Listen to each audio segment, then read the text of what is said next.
Waa maxay guushu? Guushu waa helidda dhammaan wixii aad rabtay inaad haysato, waana ku guulaysiga hadafyadaadii iyo fulinta qorshayaashaadii. Waxa keliya ee aad u baahan tahay si aad guul u gaadhaa waa inaad si sax ah u qabato waxa dadka guulaha gaadhay ay sameeyeen. Markaad hadda daawato dhammaan xogta muuqaalkan, waxaad ogaan doontaa fikirka dadka guulaha gaadhay. Tanna waxay kaa caawin doontaa inaad guul gaadho.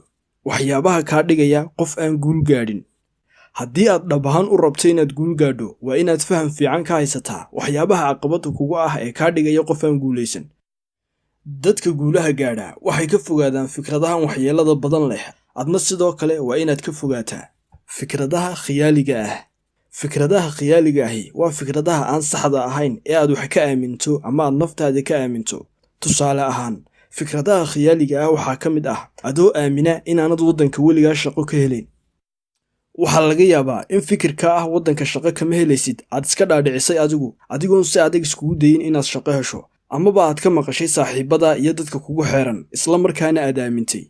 Isku day inaad tijaabiso fikradaha qaar ka hor inta aanad aaminin.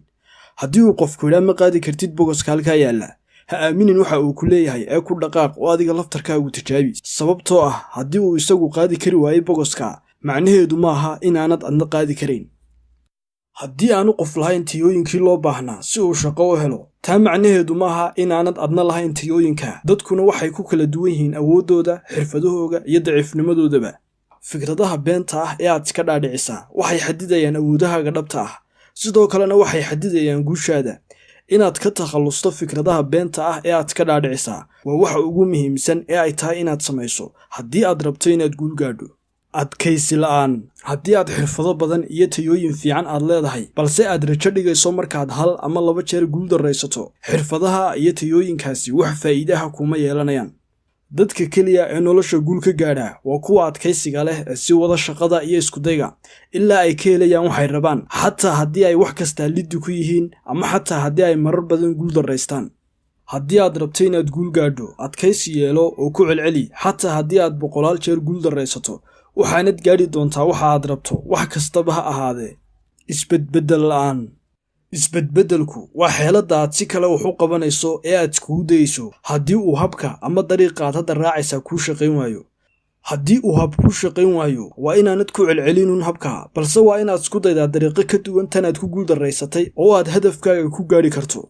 Inta badan ee aad isbedbeddel badan yeelato, waxaa badanaysa fursadaha aad guul ku gaadhayso.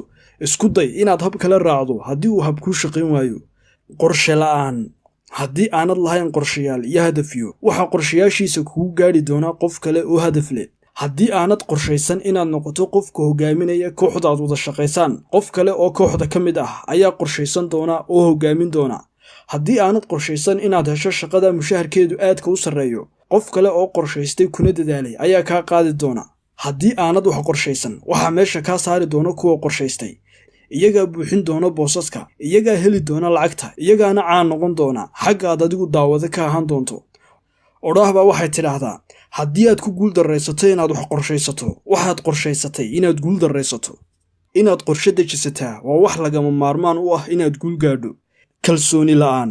Haddii aanad lahayn kalsooni sare, inta ugu badan waxaad aad uga xishoon doontaa inaad soo bandhigto fikradahaaga, waxaanad sidoo kale aad ugu nuglaan doontaa inaad joojiso riyooyinkaaga isla marka uu qof kuu sheego inaanay suurtagal ahayn.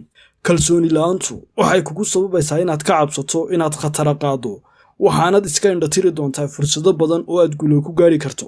Haddii aad rabto inaad kordhiso fursadaha aad ku noqon karto qof guul gaadha, waa inaad dhistaa kalsoonida naftaada, adoo u maleeya inaanad haysan lacag aad wax ku bilowdo. Waxaa jira ganacsiyo badan oo aad ku bilaabi karta lacag la'aan. Waxaa jira websites iyo YouTube badan oo 2 sano wax ka yar jiray oo haddana soo saara $2,000 bishiiba. Wax lacag ahna aan lagu kharash karayn markii la bilaabayay. Ha khiyaamin naftaada adigoo isla ma haysatid lacag faraqabsiimo ah oo aad ganacsi ku bilowdo.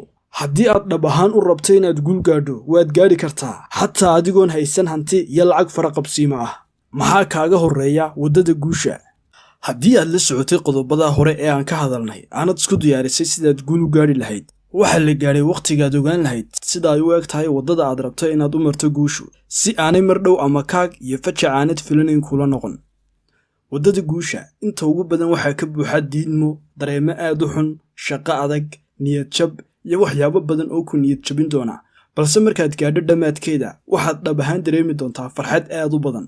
waxaad ku faani doontaa naftaada markaad aragto caqabadaha badan ee aad dhammaantood ka soo gudubtay, isla markaana gaadhay riyadaadii iyo hadafyadaadii adoo ka soo gudbay una dhabar adeegay wax kasta oo waddadaada hor istaagay. waxaad noqon doontaa qof aad u farxsan isla markaana isku qanacsan. hadalkoo gaabanna waxaad heli doontaa abaalmarinta guusha.